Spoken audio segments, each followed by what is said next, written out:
It's a beautiful day in the neighborhood. Welcome back. Well, I guess I can say that about myself. Welcome back.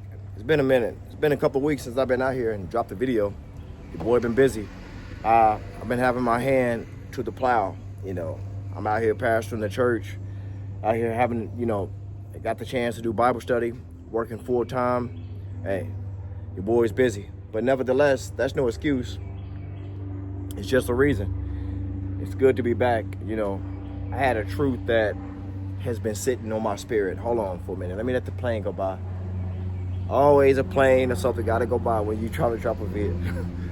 Let the plane go by. But seriously though, I'm about to tell you the truth, the whole truth, and nothing but the truth. So help me God. Like I said, there is this truth that has been sitting in my spirit that I'd like to share with you. It comes from Proverbs chapter 4, verse 23. It says, above all else, guard your heart, because it determines everything that you do. Above all else. The scriptures are very clear about how important it is to guard this. What is the heart? The heart could be seen metaphorically as not this 5-pound muscle in the middle of your chest that pumps oxygen through your blood. No. He's not talking about that kind of heart. He's talking about the core. Your heart is in the core of your body. It's in the middle. It's the core of your life. It's your will. It's our will. It is our emotions. It is where we decide and what we feel. It's we live out of our heart, so to speak. And he said, above all else, guard your heart, for it determines everything that you do. Everything that you do comes from your heart. I came by here to tell you that the enemy of your soul is after one thing in particular, and that is your heart, because he knows from this everything flows. That's why he tries to get to your heart through your senses. Let me tell you something. The enemy tries to get to our hearts through our senses, through what we see, what we smell, what we touch, what we taste, what we hear. He tries to get into here through all of our senses. And that's why we have to be careful with who we're listening to, what we're listening to, who we're touching, what we're touching, places we're going. All of those things have a direct impact on our hearts. What you're watching on television, that has a direct impact on your heart. Now let's put some Bible on it. It says in Proverbs 25, verse 28, puts it like this. It says, a person without self-control is like a city with broken down walls. It says in Proverbs 27:19, as water reflects the face, so your heart reflects the real person. We have to guard this. In the Bible days, it was very important for Jerusalem, so to speak. Let me use Jerusalem.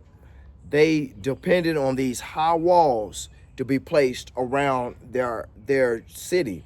And the high walls kept the enemy out. And on the high wall, is where the archers would be, and the watchers. They would be up there with their binoculars, so to speak, watching over the land. It was in Jerusalem. That's what kept them protected. It was a sense of protection. It was a place of protection. In fact, in the days of Nehemiah, remember, it was Nehemiah who wanted to go back to Jerusalem when he was under the king Artaxerxes. He went back to rebuild the walls, because when the walls of Jerusalem was down, all of the invaders, all of the foreign countries, and every wild dog, every wild animal, everything that you could imagine would invade the land. That's what it is like. That's the picture God has given us about our hearts. If you don't have some walls around your heart, everything is going to get in.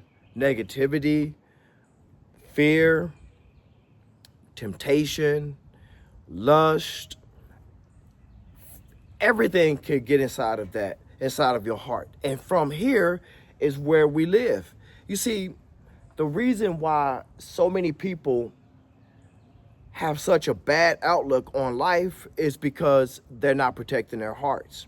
Go to Titus chapter 1, verse 15, and look at what the Bible says. In Titus 1, verse 15, it says, everything is pure to those whose hearts are pure, but nothing is pure to those whose hearts have been corrupted. It says nothing is pure to the unbelieving because their minds and their conscience has been corrupted. Titus 1, verse 15. Nothing is pure to the unbelieving because in the corrupt, it talks about how corruption gets inside of the heart and nothing becomes pure. Case in point, looking out of a window, you can have a perception. When you look out of a window, you have a perception of what you see, but only how clean the window is. Let me say that again. If you're looking out the window and everything is murky and kind of cloudy and murky, that may not even be the true vision. That's because the window is dirty and you're seeing through the perspective of your own perception. You see what I'm saying? Once you clean the window, once we get our hearts pure, then we look out, we have a clear vision. We have a different perspective on life. You have to guard your heart. I came by here today to tell you, to give you this encouragement.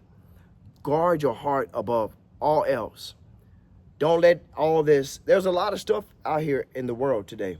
There's a lot of things going on. There's a lot of fear, a lot of fear bait, a lot of clickbait, fear bait. Everybody is, oh, look, this is happening and that's happening. And then as you have these breaking news coming in on your phone, and I'm not telling you to be naive, and I'm not telling you to turn a deaf ear to those things, but I am saying be careful with what we meditate on.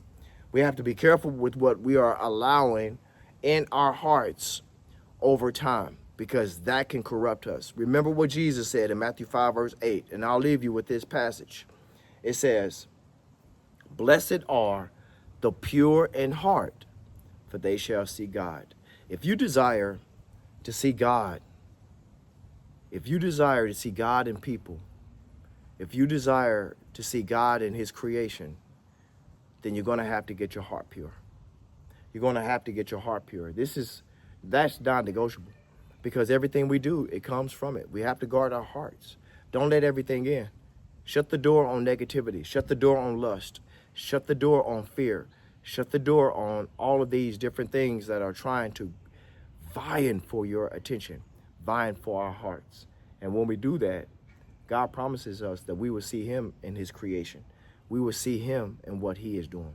I am so blessed to be able to be like David. You know, I'm blessed to have that attitude that David had.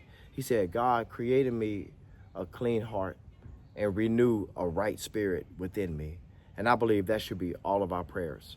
To create in me a clean heart and renew a right spirit within me. Because over time, our spirits get off. We get corrupted. Just like it says in Titus 1, verse 15. Our hearts become corrupted by the world. And we ask God to purify our hearts so we can see him in his creation. And I hope you got a hold of this word today. I told you the truth, and I hope that truth will set you free. I know it will, and I pray that you receive it. Now, until next time, I'll be praying for you. I'll be praying with you. Have a good and blessed day. Peace. I'm out.